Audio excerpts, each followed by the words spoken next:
Please subscribe my channel. I always thought that marriage is based on trust, that hidden connection that keeps two people linked, even when life gets tough. For a long time, I believe my wife Sarah and I had that connection.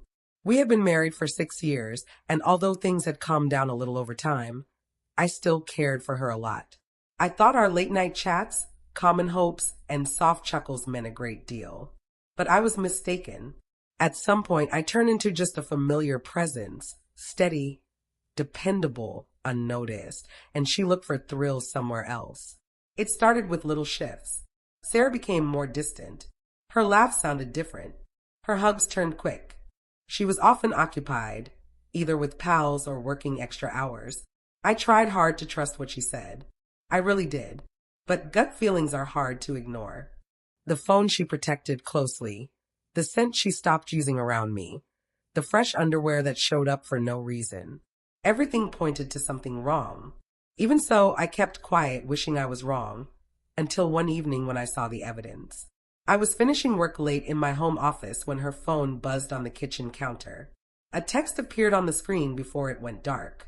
It was from a guy named Ryan. Can't wait to see you tomorrow. Same spot. My heart sank. My hands trembled as I looked through their texts. There was no doubt. The woman I trusted completely was seeing someone else secretly. I did not yell. I did not break down. I looked at those messages until the hurt turned into determination. That is when I chose not to face her with rage. I would face her with an ending.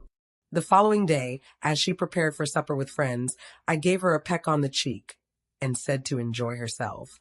Deep down, I felt cold.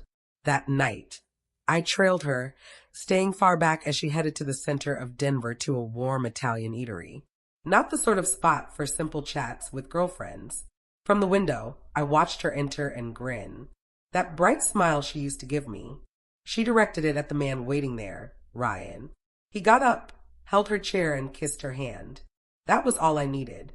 I parked, grabbed the envelope from the seat beside me, and went in.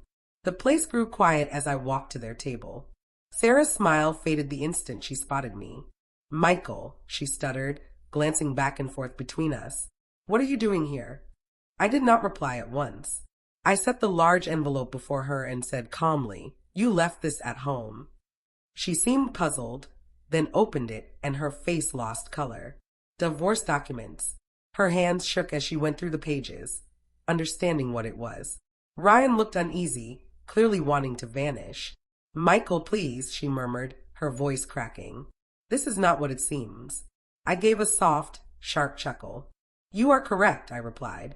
It seems like a meal, but we both know the truth. She tried to hold my hand, but I moved away. I was ready to work hard for our relationship, I said softly. But I cannot do it by myself. Tears came to her eyes, but I felt no pity. Not then. Not after what I had discovered. The other people eating watched quietly as she said sorry in whispers that did not help anymore. I messed up, she said, struggling with the words. It was nothing important. I gazed at her, the woman I had vowed to be with forever, and felt a pain I could not describe.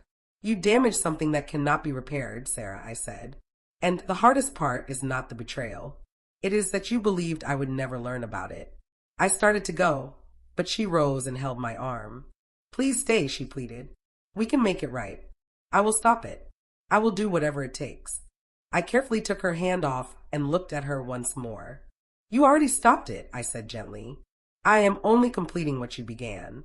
Then I left, with her there, tears streaming, her secret partner too embarrassed to speak. I did not glance back. For the first time in a long while, I felt unburdened. Hurt, sure, but unburdened. A few days after, she returned to get her belongings. No more crying, just calm agreement. I never believed you would really release me, she said quietly.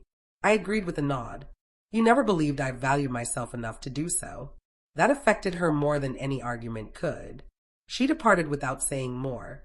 Time went by, and life gradually brightened again. I put myself back together bit by bit. I got fit once more, met up with old buddies, and picked up my hobby of taking pictures. Then one night, she texted me. Only a few words, I miss what we had. I looked at it, then answered, I miss it too. but it is over now. That is when I learned a key lesson. Often, peace does not come from explanations or regrets. It comes when you quit hoping for them. That evening in the eatery, when I gave her those divorce papers, I did not only stop a marriage, I got back my self-respect. And though it hurt a great deal, it was the first time in a long while that I truly felt alive.